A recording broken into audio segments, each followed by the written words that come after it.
పనిచేసి పార్లమెంటుగా పనిచేసి గొప్పలు చెప్పుకొని జబ్బలు జరుచుకునే ఉద్యమకారుని అనేట ఆయన ప్రధాన ప్రతిపక్ష పార్టీ హోదాలో ఉండి ఒక రాష్ట్ర ముఖ్యమంత్రిని పట్టుకొని ఏం బీకనిక పోయినావు అని అడిగితే రా ఇప్పటికే ప్రజల్ని పాయింట్ ఊడబిక్కురు ఉన్న అంగి చొక్కా కూడా ఊడబిక్తాం.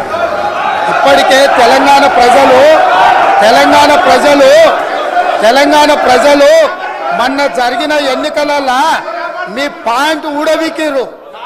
ఇవాళ ఆ పాయింట్ ఊడబీకితే చెప్పుకునే దిక్కులేక బొక్కబోర్ల పడితే బొక్కలు ఇరిగినాయి మీకు. అయినా మీ బుద్ధి మారలేదు. ఒక ముఖ్యమంత్రిని పట్టుకొని ఏం బీకనిక పోయినావు అని అడుగుతారా అధ్యక్ష? ఇది పద్ధత?